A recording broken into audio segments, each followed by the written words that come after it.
하나님 말씀은 사무엘상 19장 18절부터 24절까지 말씀 보겠습니다.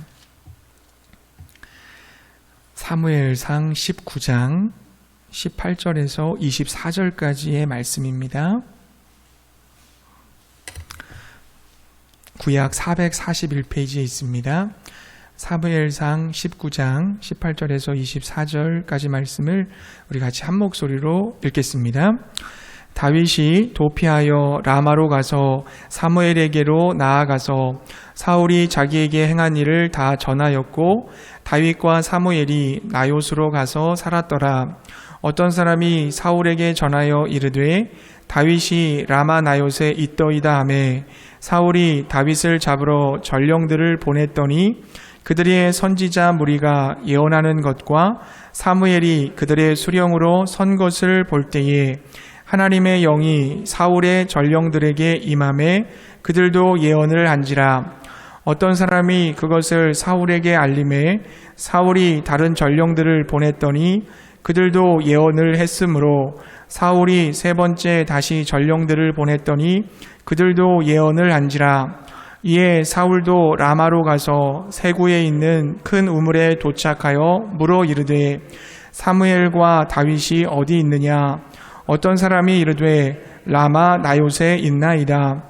사울이 라마 나요스로 가니라. 하나님의 영이 그에게도 임하시니 그가 라마 나요스에 이르기까지 걸어가며 예언을 하였으며 그가 또 그의 옷을 벗고 사무엘 앞에서 예언을 하며 하루 밤낮을 벗은 몸으로 누웠더라. 그러므로 속담에 이르기를 사울도 선지자 중에 있느냐 하니라. 아멘. 할렐루야. 주의 은혜와 평강이 여러분에게 함께 하시기를 바랍니다. 오늘 말씀은 다윗을 보호하시는 하나님, 다윗을 보호하신 하나님이라는 제목으로 함께 은혜를 나누겠습니다. 계속해서 다윗은 고난을 받게 됩니다. 19장은 크게 3개의 이야기가 등장을 하고 있는데요. 각 이야기마다 다윗의 생명이 위협을 받고 있음을 말해주고 있습니다. 첫 번째 이야기가 19장 1절부터 7절까지의 말씀인데요. 어느 날 사울은 자신의 모든 신하들 앞에서 다윗을 죽이겠다고 선언합니다. 지금까지는 사울이 몰래 다윗을 죽이려고 했는데 이제는 공개적으로 다윗을 죽이겠다고 선포한 것입니다. 다윗을 죽이겠다라고 하는 사울의 의지가 더 강해졌음을 알 수 있습니다. 그리고 두 번째 이야기는요, 19장 8절부터 17절까지의 말씀인데요. 이것은 이스라엘과 블레셋의 전쟁에 다윗이 출전한 이야기입니다. 그리고 다윗은 적들을 크게 무찌르고 승리했습니다. 많은 사람들이 그 다윗의 승리를 기뻐했고 다윗을 높였습니다. 왕으로서 사울은 승전가를 부르면서 개선하는 다윗을 마음껏 치하하고 축하해 주어야 했습니다. 그러나 사울은 또 다윗을 시기하고 질투하기 시작합니다. 전쟁이 끝나고 나서 어느 때와 같이 다윗이 사울 앞에서 하프를 그 수금을 타고 있었는데 악령이 사울에게 임하자 사울은 손에 있던 창을 다윗에게 던져버렸습니다. 다행히 창이 빗나가서 벽에 박혔지만 다윗은 사울을 피해 자신의 집으로 도망쳐야 했습니다. 근데 여기서 끝이 아니죠. 다윗이 집에 있다는 사실을 안 사울은 밤에 부하들을 보내서 다윗의 집을 에워싸고 매복하고 있다가 아침에 다윗을 발견하면 죽이라는 명령을 내립니다. 다윗에게 죽음의 그림자가 바짝 다가온 것입니다. 그리고 세 번째 이야기는 오늘 읽은 본문 말씀이에요. 19장 18절부터 24절까지의 말씀이에요. 우여곡절 끝에 다윗은 사울의 포위망을 빠져나와서 라마에 있는 사무엘에게로 피합니다. 다윗은 자신이 경험한 이 억울한 일과 자신의 그 위기 상황을 사무엘에게 다 알립니다.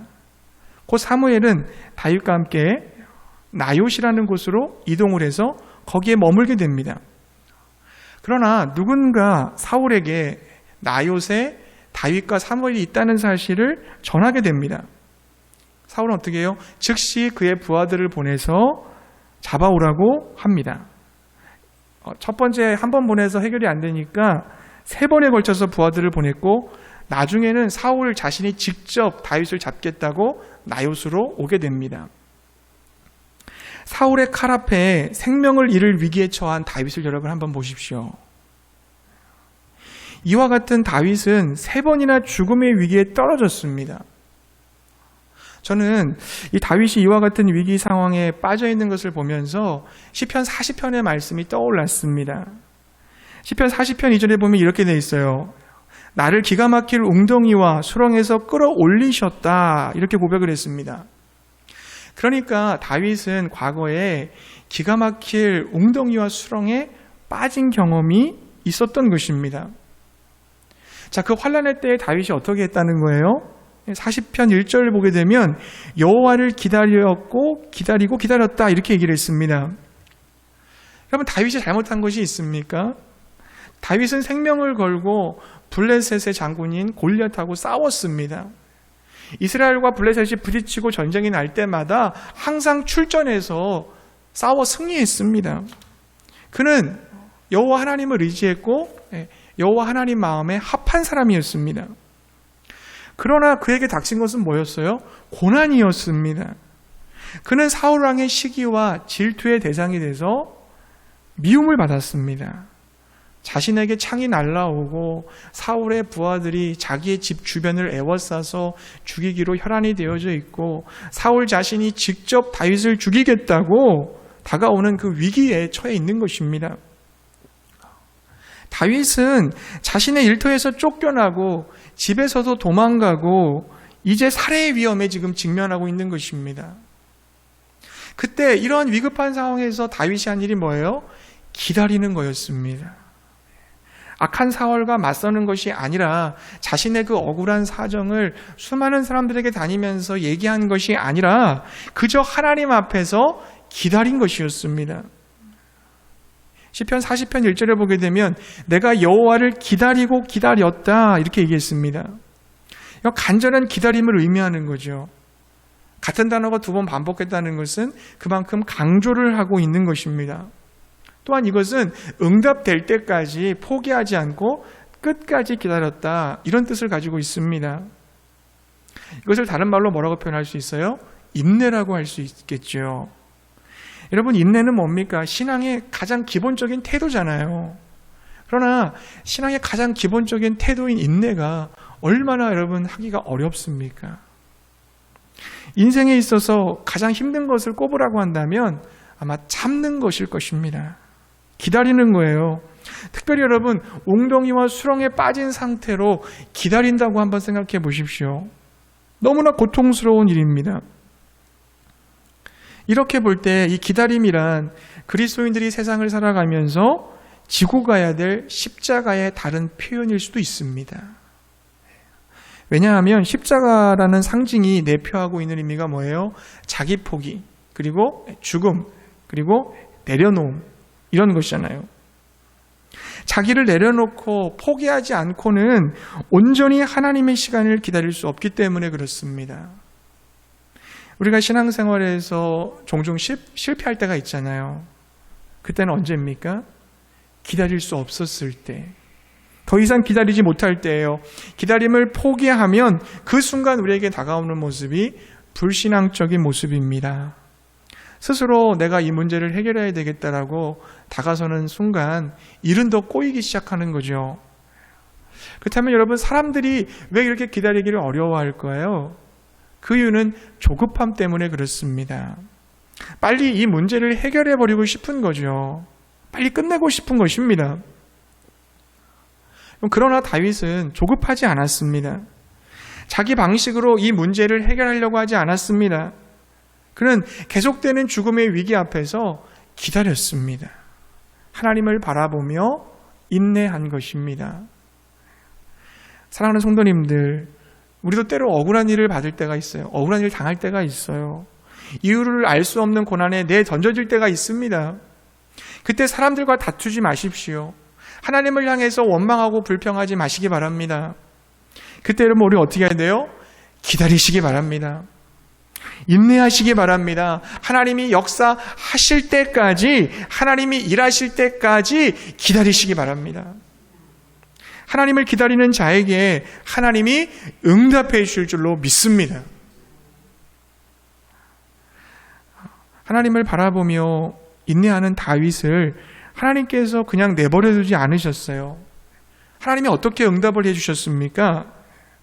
하나님께서 다윗을 도와주셨어요. 하나님께서 다윗을 보호해 주셨습니다. 여러분, 세계의 이야기 속에는요, 하나님이 다윗을 도와주신 이야기가 소개되어 있어요. 여러분, 첫 번째 19장 1절부터 7절에 사울이 다윗을 공개적으로 죽이겠다고 선언했을 때 어떻게 돼요? 요나단이 도와줍니다. 요나단이 나서요. 요나단은 다윗에게 가서 지금 아버지가 널 죽이려고 하니까 좀 숨어 있어라, 이렇게 얘기를 하고요. 자신의 아버지 사울에게 가서 설득하기 시작합니다. 아버지, 무고한 다윗을 해치는 일은 죄악입니다. 더욱이 다윗이 아버지께 잘못한 게 없잖아요. 다윗은 아버지를 도왔습니다. 좋은 일만 했어요. 블레셋으로부터 이스라엘을 보호하는 우리의 이스라엘의 영웅 아닙니까? 아버지께 큰 승리를 주지 않았습니까? 근데 왜 죄 없는 다윗을 자꾸 죽이려고 하십니까? 요나단의 이 간곡한 말에 사울이 설득을 당해요. 그리고 다윗을 죽이지 않겠다고 맹세까지 합니다. 물론 그 맹세는 거짓 맹세였죠. 다윗을 향한 요나단의 변호를 통해서, 하지만 사울의 마음이 조금 누그러졌습니다. 하나님께서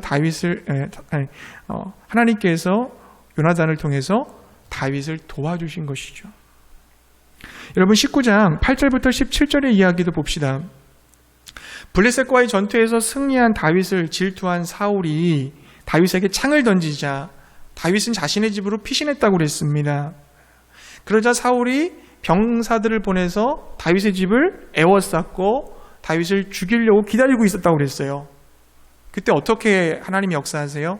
다윗의 아내이자 사울의 딸인 미갈이 나서기 시작합니다. 미갈은 다윗을 집 창문으로 밖으로 도망치게 도와줍니다. 그리고는 자신의 집에 있는 우상이 있었는데 그 우상을 침대에 눕혀놔요. 그리고 머리에는 염소털로 짠 망을 씌우고 그 우상의 몸에는 옷을 입힙니다. 그 침대로 이렇게 이불을 이렇게 덮어놓는 거죠. 왜 그렇게 했습니까? 침대에 다윗이 지금 자고 있는 것처럼 가장을 한 거죠. 그래서 다윗이 도망갈 수 있는 시간적인 여유를 벌어준 것입니다. 여기서 우상은 테라빔이라고 하는데요, 각 집을 지키는 수호신이라고도 할 수 있습니다. 다윗이 우상 숭배한 게 아니라 미갈이 시집을 오면서 아마 그 집에 있는 우상을 가지고 온 것 같아요. 아무튼 아침이 돼서 사울의 부하들이 들이닥쳤습니다. 다윗을 잡으려고 쳐들어오자 미갈은 지금 다윗이 병이 들어서 침대에 누워 있습니다. 그러고서 그 부하들을 돌려보냈어요. 사울은 그 얘기를 듣고 다시 부하들을 보내서 침대째 들고 당장 다윗을 데려오라고 호통을 쳤습니다. 부하들이 다시 갔죠. 다시 가서 침대를 확인해 보니까 다윗이 거기 누워있는 게 아니라 우상단지가 누워있는 거잖아요. 이 사실을 사울에게 보고하니까 사울이 뭐라고 얘기합니까? 화가 나서 미갈에게 말하죠. 네가 왜 나를 속이고 내 원수인 다윗을 빠져나가게 놔뒀느냐. 그러자 미갈이 뭐라고 얘기했습니까? 내가 다윗을 빠져나가게 하지 않았다면 그가 나를 죽였을 것입니다. 내 목숨을 보전하기 위해서 전 다윗을 살려둔 겁니다. 이렇게 좀 거짓말이었는데 이렇게 둘러댄 거예요. 지혜롭게. 다윗을 살리기 위해서 어쩔 수 없었습니다. 이번의 위기도 하나님께서 미갈을 통해서 다윗을 구해 주셨어요. 하나님께서 다윗을 도와주신 것입니다. 이제 마지막 이야기를 보겠습니다. 19장 우리가 읽었던 본문 18절부터 24절에서 자신의 집에서 빠져나온 다윗은 라마에 있는 사무엘에게로 갔죠. 그리고 사무엘과 함께 나요시라고 하는 곳에서 함께 몸을 숨기고 있었습니다. 사울이 이 소식을 알고 군사를 보내서 다윗을 잡으려고 했죠. 나요시라고 하는 곳은 선지자 학교가 있는 곳이에요. 선지 생도들이 거기서 교육을 받고 있었습니다. 근데 그들이, 그 선지 생도들이 하나님을 찬양하고 기도하다가 성령을 받게 되거든요. 하나님의 영에 감동되어 예언을 막 하고 있었는데, 그곳에 온 사울의 부하들도 하나님의 영을 받고 예언하기 시작한다는 것입니다. 여기서 예언한다는 것은 어떠한 영적인 황홀경에 빠지는 거예요. 어떤 영적인 황홀경인데요. 거기 빠진 겁니다. 입신했다고 볼 수 있겠죠. 그러니까 살기 등등해서 다윗을 죽이려고 왔던 사울의 자객들이 하나님의 은혜를 받아버리니까 손뼉을 치고 하나님을 찬양하다가 영적인 흥분 상태에 빠졌다는 것입니다. 이 사실을 안 사울, 또다시 부하들을 나요스로 보냅니다. 근데 다른 부하들 역시 또 춤추고 소리하면서 예언을 하는 거예요. 사울은 또 세 번째로 부하들을 또 보냅니다. 결과는 마찬가지였어요. 보내는 족족 그들은 다 성령의 은혜가 임해서 다윗을 죽이려는 생각을 다 잃어버리고 말았어요. 그래서 이번에 어떻게 합니까? 사울이 직접 나갑니다. 내가 직접 가서 다윗 죽이겠다. 근데 사울이 다윗을 만나러 나요스로 향했는데요. 사울은 나요스로 가는 길에 하나님의 영이 또 임하게 돼요. 그래서 나요스에 이를 때까지 계속해서 춤추고 소리치며 황홀경에 빠져서 예언을 하였습니다. 그리고 사무엘을 만나자마자 어떻게 돼요? 옷을 벗어요. 겉옷을 벗으면서 하루 동안 벗은 몸으로 쓰러져 있었습니다. 그 앞에. 살기등등했던 사울이 유순한 아이처럼 이렇게 되어서 은혜 충만하게 하나님 앞에 엎드려져 있는 모습이에요. 여러분, 이번에는 하나님이 직접 다윗을 보호해 주신 것입니다. 하나님께서 당신의 영으로 인하여 사울의 부하들을 감동시키시고 사울도 감동시키셔서 그가 황홀경 속에서 하나님의 은혜를 맛보고 다윗을 죽이려고 하는 그 의지를 모두 다 꺾어버리신 것입니다. 하나님께서는 계속해서 다윗을 도와주셨습니다. 사울이 여러분 아무리 다윗을 죽이려고 갖은 방법을 다 쓴다 할지라도 다윗은 절대로 죽지 않습니다. 왜냐하면 하나님께서 다윗을 보호해 주시기 때문입니다. 하나님이 보호하는 사람을 누가 막을 수 있겠어요? 누가 해할 수 있습니까? 아무도 하나님을 이길 수 없습니다. 누구도 하나님의 사람을 쓰러뜨릴 수는 없습니다. 절대로 하나님의 사람은 망하지 않는다는 것을 믿으시기 바랍니다. 꺾이지 않아요. 악에게 지지 않습니다. 하나님의 사람은 세상에서 승리할 수밖에 없어요. 고난받을 때 나에게 소망이 없다, 다 끝난 것 같다, 절망인 것 같다 그런 말하지 마십시오. 그건 마귀가 나한테 속삭이는 소리입니다. 내가 하나님의 자녀라면, 내가 하나님의 백성이라면 나는 빛나게 되어 있고 잘 될 수밖에 없음을 믿으시기 바랍니다. 여러분 한번 생각해 보세요. 사랑하는 자녀를 하나님 아버지께서 그냥 두시겠습니까? 힘들어하고 아파하고 있는데 그냥 보고만 계시겠습니까? 악한 육신의 아버지라도 자녀들에게는 관심을 기울이잖아요. 하물며 사랑이 많으신 하나님 아버지께서 사랑하는 자녀들을 위해, 그들을 위해서 그 위기 앞에 도와주시지 않으시겠습니까? 보호해 주시고 구원해 주시지 않으시겠습니까? 예수님 말씀을 기억하세요. 인생의 여러 가지 근심과 염려로 힘들어하는 사람들에게 예수님은 뭐라고 하셨어요? 하물며 너희일까 보냐 라고 말씀하셨습니다. 하나님이 들에 풀도 입히시고 날아다니는 새들도 먹이시는데 하물며 사랑받는 그 자녀들일까 보냐, 그냥 두시지 않겠다는 말씀이에요. 우리가에게 있어야 될 것이 무엇인지를 다 알고 계시는 그 예수님께서 우리를 책임지시고 돌봐주신다는 거 믿으시기 바랍니다. 시편 1편 1, 2절에 보면 복 있는 사람은 악인의 꾀를 따르지 않고 죄인들의 길에 서지 않고 오만한 자의 자리에 앉지 않고 오직 여호와의 율법을 즐거워하여 그의 율법을 묵상하는 자라고 그랬어요.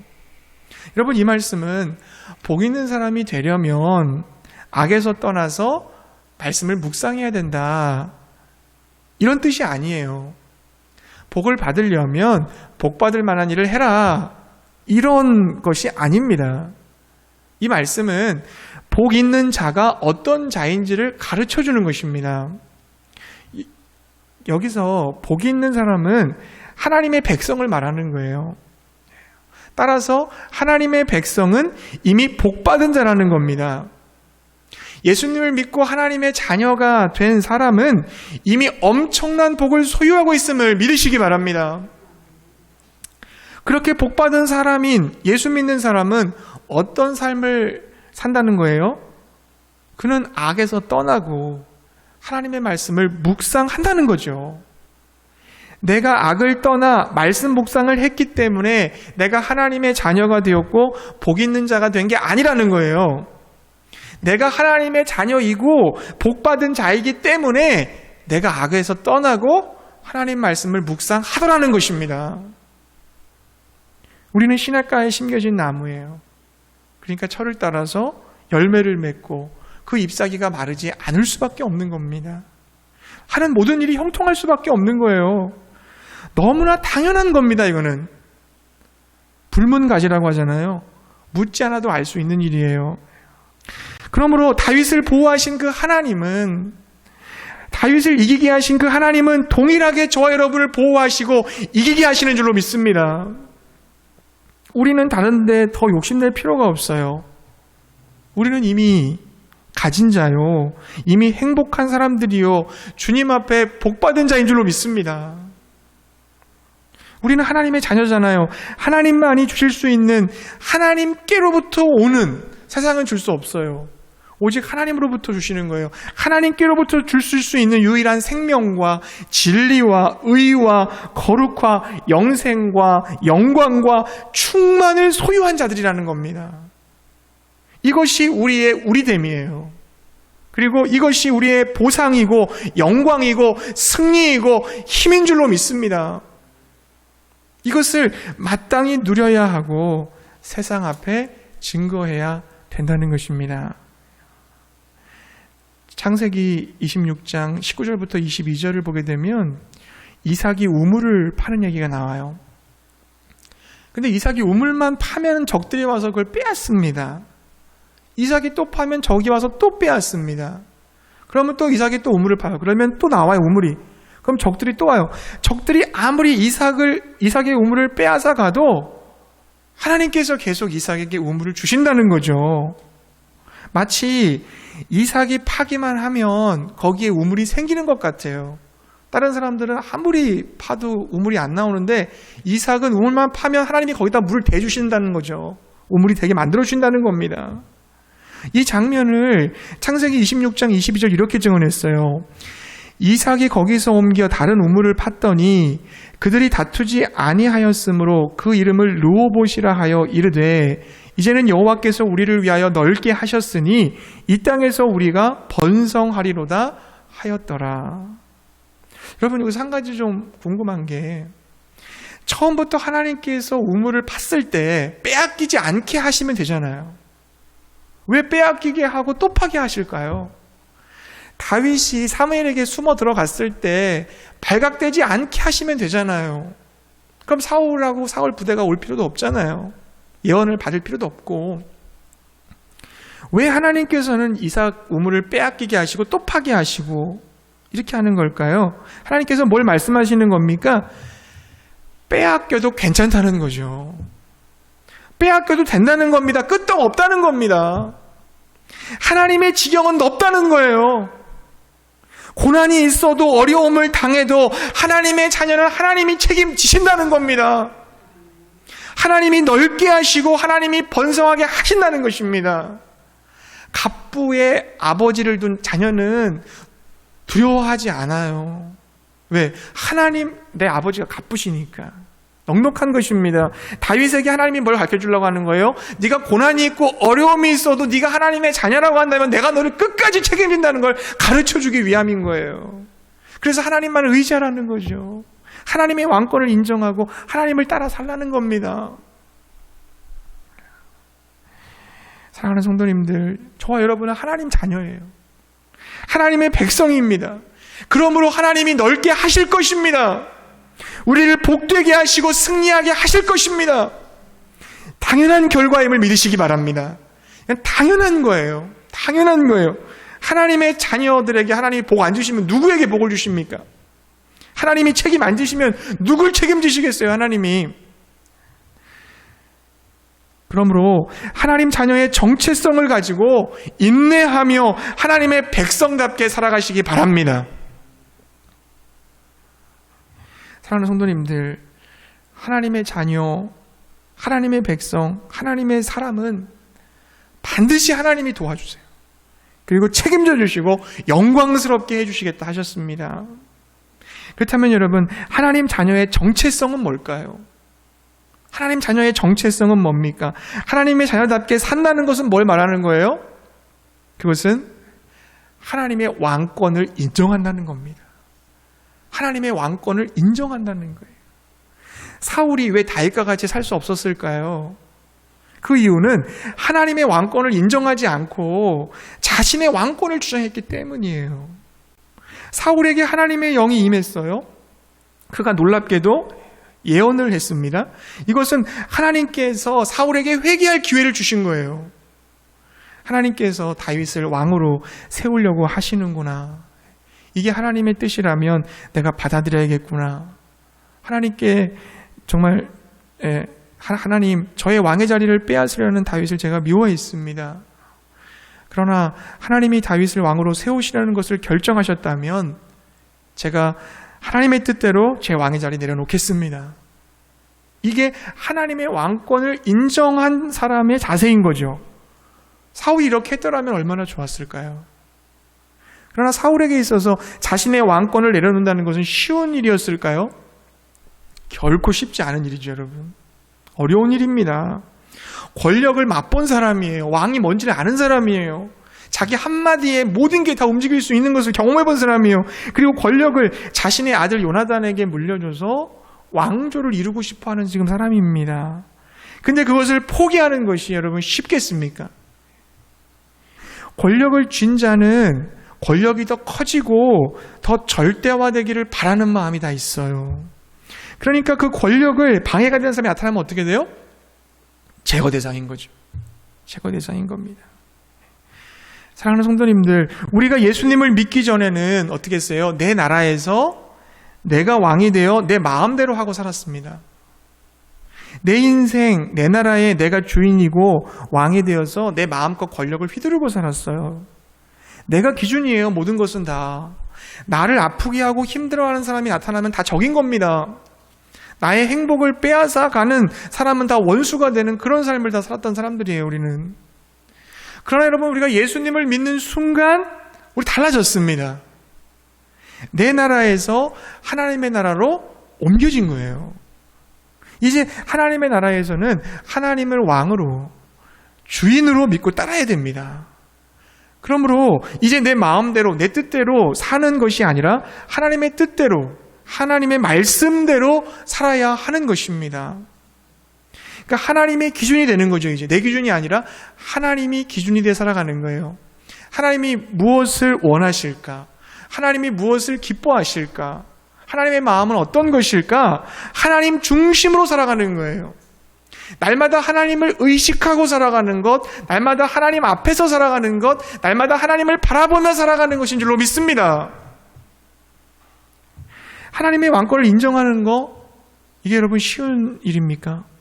결코 쉽지 않아요, 여러분. 그러나 여러분, 하나님의 왕권을 인정하고 하나님의 주권에 따르는 사람이 하나님의 백성이요, 자녀이요, 하나님의 사람인 줄로 믿습니다. 하나님의 왕권을 인정하는 것이 어렵지만 하나님의 왕권을 부인하고 자신의 왕권을 주장하는 건 더 어려운 일이에요. 더 고통스러운 일이에요. 왜 그렇습니까? 하나님의 왕권을 따르지 않는 것은 곧 내가 하나님 백성됨을 부정하는 길이요, 내 나라에서 내 뜻대로 살다가 사울처럼 멸망하겠다는 것이기 때문이에요. 이건 더 비극적인 일이 되는 겁니다. 그러면 다윗은 사울과 달랐잖아요. 다윗은 하나님의 왕권을 인정했습니다. 그는 자기를 죽이려고 했던 사울과 싸우지 않았어요. 사울을 죽이려는 기회가 여러 번 있었지만 죽이지 않았습니다. 자기를 괴롭히는 사람인데 기회가 왔는데 하나님이 주신 기회인지도 모르는데 절대 죽이지 않아요. 왜 안 죽였어요? 하나님이 주권적으로 기름 부어 세우신 사람을 내가 함부로 죽일 수는 없다. 하나님의 주권에 대한 인식, 하나님의 통치에 대한 인식, 다윗은 하나님의 왕권을 인정한 사람이었습니다. 다윗이 하나님의 왕권을 인정했기 때문에 이스라엘 나라를 하나님의 나라로 이끌어갈 수가 있었던 거예요. 근데 사울은 하나님의 왕권을 인정하지 않고 자기 왕권을 자꾸 주장하니까 결국 하나님 나라를 이끌어갈 수 없게 된 거잖아요. 그래서 그 왕권을 빼앗긴 거 아닙니까? 요나단도 마찬가지죠. 요나단은 사울을 이어 이스라엘의 왕이 될 사람이잖아요. 왕자예요. 인간적으로 보면 그에게 질투가 날 수 있고 죽여야 될 존재라고 다윗을 생각할 수도 있습니다. 그러나 그는 하나님의 주권을 인정했어요. 하나님께서 다윗을 선택하시고 다윗을 왕으로 세우기로 하셨다면 기꺼이 거기에 따르겠다는 겁니다. 기꺼이 내가 순종하겠다는 거예요. 요나단 역시도 하나님의 왕권을 존중한 사람이었습니다. 청주지방에서 작은 교회 목사님들이 모여서 목회 코칭이라는 것을 하고 있거든요. 제가 그 모임에 동참을 하고 있어요. 큰빛교회 박성환 목사님이 중심이 되어서 한 10여 개의 교회가 모여가지고 작은 교회들인데 모여서 함께 도전을 받고 세워져 가기 위한 모임입니다. 매달 첫째 주 목요일 날 모임을 갔는데요. 어제였죠. 이번에는 오창에 있는 참 좋은 교회에서 모임을 가졌어요. 그 교회는 장로교 통합측입니다. 우리 교단은 아니고요. 근데 교회가 개척한 지 11년 만에 오창에서 중소형 교회로 성장한 교회였습니다. 목사님께서는 삼각교회로 시작을 했다고 그러더라고요. 3번 삼각교회를 이사하고 마지막 4번째 되는 교회에서 교회를 개척한 거예요. 아주 건물을 너무 예쁘게 지으셨더라고요. 목사님은 교회 개척과 또 성장에 대한 이야기를 저희들에게 전해주셨고요. 간정을 들으면서 많은 깨달음을 얻고 또다시 하나님의 뜻을 확인하면서 마음을 새롭게 하는 그런 시간이 되었습니다. 그분의 강의가 끝나고 우리가 질문을 던졌는데요. 어느 목사님이 그 강의하셨던 목사님께 이런 질문을 던졌습니다. 목사님이 목회를 하시면서 가장 잘했다고 생각하는 게 뭡니까? 그걸 물어봤어요. 그때 그 목사님이 뭐라고 대답을 하셨냐면 하나님의 뜻에 내 뜻을 맞췄던 것이 가장 잘한 일이다 그랬어요. 항상 하나님의 말씀을 가까이 대하면서 묵상하면서 하나님이 나에게 주셨던 감동이나 뜻에 따라서 순종하려고 했다. 힘든 일이었지만 어려운 일이었지만 하나님의 뜻에 따라서 순종하는 것이 내가 가장 잘한 것이다. 이 설교를 준비하면서 그분은 하나님의 주권을 인정하신 분이었다. 하나님의 왕권을 인정했기 때문에 그의 뜻에 따를 수 있었다. 그래서 하나님이 그를 책임져 주셨다. 그래서 그렇게 하나님이 부흥도 시켜주시고 축복해 주셨구나. 그런 생각을 하게 되었습니다. 저도 그런 마음을 가지면서 내가 하나님의 자녀로서 하나님의 왕권을 인정하고 하나님의 뜻대로 순종하며 더 살아야 되겠다. 하나님 저를 붙잡아 주시옵소서. 이렇게 기도를 할 수가 있었습니다. 사랑하는 성도님들, 우리의 목적은 성공은 아니잖아요. 부흥은 아니지 않습니까? 우리의 목적은 하나님의 사람으로서 살아가는 것입니다. 하나님께 왕권을 내어드리고 하나님의 뜻을 받들어 살아가는 것입니다. 하나님께 뿌리를 내리고 하나님과 동행하며 하나님을 믿고 의지하면서 살아가는 것입니다. 그럴 때 결과는 누가 책임져 주세요? 하나님이 책임져 주시는 거예요. 사람들이 보기에 실패해 보일 수도 있어요. 하지만 하나님이 성공이라고 인정해 주시는 겁니다. 지는 것 같아 보일 수 있습니다. 패한 것 같이 보일 수도 있습니다. 하지만 하나님께서 그의 손을 들어주시는 것입니다. 비록 고난이 있지만 때론 물에도 들어가고 불에도 들어가기도 할 것이지만 하나님의 자녀로서 하나님의 백성으로서 예수님의 제자로서 하나님의 왕권을 인정하며 하나님의 뜻에 순종하면서 살아가시기 바랍니다. 하나님의 자녀로서의 정체성을 지키는 싸움이 우리에게 남아있다는 거죠. 내가 하나님의 자녀인데 하나님 자녀답게 살아가야지. 그럴 때 하나님이 반드시 승리를 주시고 풍성한 열매를 주시며 우리를 통해서 영광 받으실 줄로 믿습니다.